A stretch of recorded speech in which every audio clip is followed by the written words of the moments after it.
Moskvadan Toshkentga, Piterdan Toshkentga qatnay turgan reyslarimiz davom etyapti. Bu bugungi 3-reysimiz. Yo'lovchilarimiz avtobusning ichida mana joylashib, reys vaqtini kutib o'tirishibdi azizlar.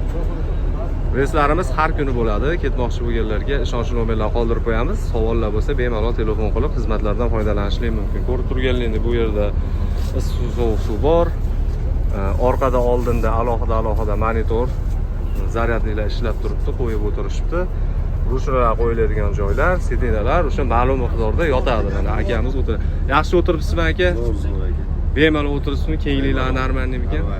Konditsioner ishlaydi. Uzoq yo'lga ham bemalol qiynalmasdan yetib olish mumkin. Rushnalarni qo'yib, kichkina akalarimiz mana. Aka, assalomu alaykum. Yaxshi ketyapsizmi? Yaxshi, zo'r. Ma'qulmi avtobus? Ma'qul. Dogovor qilingan pulni berdingiz? Nima gaplaringiz bor? Aytavering. Hech gap yo'q.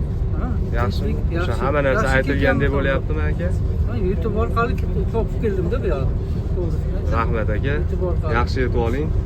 Ukaxon, bir-ikki og'iz iliq tilaklar bo'lsa, avtobus haqida fikrlaringizni aytib yuboring. Avtobus zo'r ekan, konditsionerlar ishlaydi. Qulayliklari zo'r. O'sha aytilgandaqa bormi ekan? Shuna aytilgandaqa shu avtobus o'zi bilan gaplashib, chiroyli kelsalarida aytilgan pul bilan Ketamiz. Rahmat, yaxshi yetib olinglar. Aloqaga chiqib borasizlar azizlar, kanalga podpiska bo'lib qo'ysalaring, har kuni chiqib turgan avtobuslar haqida to'liq informatsiyalar qo'yib boramiz.